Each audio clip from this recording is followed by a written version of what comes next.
బిర్యానీ అంటే ఇష్టపడని వారు ఎవరూ ఉండరు.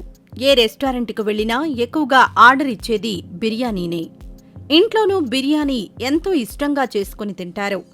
Chicken, mutton, fish, mushroom biryani ఇలా ఎన్నో రకాలుంటాయి. సాధారణంగా బయట హోటల్స్లో సింగిల్ బిర్యానీ 100 నుంచి 200 ఉండొచ్చు. అదే ఫ్యామిలీ ప్యాక్ అయితే 500 రూపాయల వరకు ఉంటుంది. కానీ కొందరు బిర్యానీ కోసం 3 లక్షలు ఖర్చు చేశారట. ఆ బిల్లును ఓ ప్రభుత్వ ఆసుపత్రికి సమర్పించడంతో ఈ ఘటన వెలుగు చూసింది. బిర్యానీ కోసం లక్షల్లో బిల్లు పెట్టడంతో అధికారులు అవాక్కయ్యారు. పశ్చిమ బెంగాల్లోని కత్వా సబ్ డివిజనల్ ఆసుపత్రిలో ఈ వింత ఘటన జరిగింది.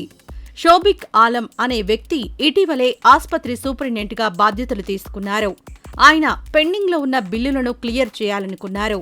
కింగ్ షుక్ ఘోష్ అనే కాంట్రాక్టర్ ఫర్నిచర్, వాహనాలతో పాటు బిర్యానీని సరఫరా చేస్తుంటాడు. వీటన్నింటి ఖర్చులు కలిపి సుమారు 1 కోటి బిల్లు పెట్టాడు.